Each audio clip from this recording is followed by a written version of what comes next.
असंभव कुछ नहीं होता दोस्त, ये परिकल्पनाएं हैं खाली।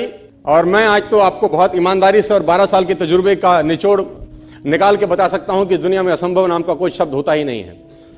इंसान कभी भी चंद्रमा पर नहीं पहुंच सकता, पृथ्वी विज्ञान की अधिकतम सीमा है। डॉक्टर ली दी फॉरेस्ट मशहूर वैज्ञानिक हुए, बहुत बड़े साइंटिस्ट हुए। एक स्टेटमेंट इन्होंने पास किया 1955 के अंदर, 1955 ही पास द स्टेटमेंट कि इंसान कभी भी चंद्रमा पर नहीं पहुंच पाएगा। It is impossible for a human being to cross Indian globe, earth globe, और पृथ्वी विज्ञान की अधिकतम सीमा है। लेकिन किसी बहरे ने इस बात सुना नहीं और पहुंच गया एक आदमी अपना बस्ता उठा के, जिसका नाम था इन 1969।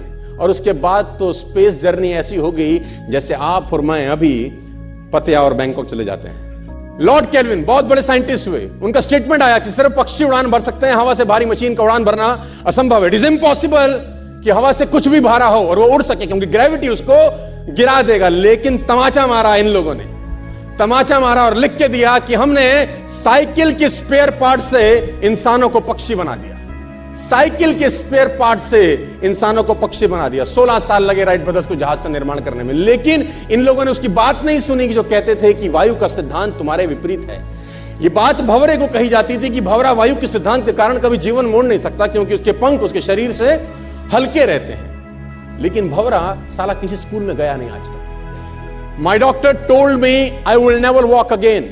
मेरे डॉक्टर ने मुझे कहा कि तुम कभी चल नहीं सकोगी। My doctor told me you will never walk again. My mother told me I would, and I believed my mother rather than doctor. Wilma Rudolph एक ऐसी एथलीट हुई जिनको पोलियो था जिनको डॉक्टर ने कहा तू चल नहीं सकती, मां ने कहा तू चल सकती है। उसने कहा मैंने डॉक्टर की बात नहीं मानी, मैंने अपनी मां की बात मानी। 3 ओलंपिक गोल्ड मेडल जीती ये लड़की, 3 ओलंपिक गोल्ड मेडल, जिसको डॉक्टर कह रहा है कि तू चल। लेकिन मां क्या बोलती है? मैं आपको उदाहरण देना चाहूंगा सर। बहुत छोटे थे अल्बर्ट आइंस्टीन, दुनिया के महान वैज्ञानिक में से एक हुए, मंद बुद्धि कहा जाता था। 8 साल के थे, घर पहुंचे, मां को चिट्ठी दिया। When he was 8 years old, came to his home, given a letter to his mother. मां को एक चिट्ठी दिया, मां ने वो चिट्ठी पढ़ा। 8 साल के थे और चिट्ठी में प्रिंसिपल का खत था उसकी मां के नाम। प्रिंसिपल ने ये लिख के भेजा कि आपका बच्चा विलक्षण प्रतिभा का धनी है, ग्रेट पावर है इसके अंदर, क्योंकि बहुत बड़े साइंटिस्ट बने, बड़े हो गए। मंद बुद्धि बचपन में समझा जाता था। आपका बच्चा विलक्षण प्रतिभा का धनी है, इसके अंदर असीम संभावनाएं हैं। तो हमारा स्कूल, हमारी मैनेजमेंट, हमारी फैकल्टी, हमारा टीचर इस लायक नहीं है कि हम आपके बच्चे को अच्छी शिक्षा दे सकें। तो it's better for you to take care of your son. आप अपने बच्चों को अपने घर में पढ़ाइए, हम लायक नहीं है कि आपके बच्चे को पढ़ा सके।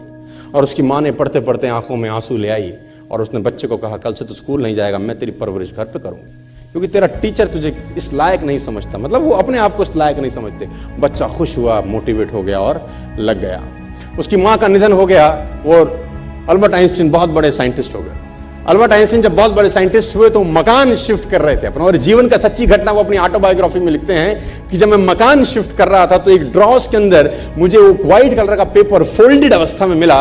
मुझे समझ नहीं था कि क्या है। मैंने उसको फोल्डिंग अवस्था से मिट्टी को हटा के जब खोला तो वो उस टीचर का लेटर था जो बहुत साल पहले टीचर ने मेरे हाथ में दिया था और मैंने अपनी मां के हाथ में रखा था। अब वो बड़ी उत्सुकता के साथ उस खत को पढ़ने लगे। जैसे उन्होंने खत पढ़ना शुरू किया और वो जार जार होकर रोए।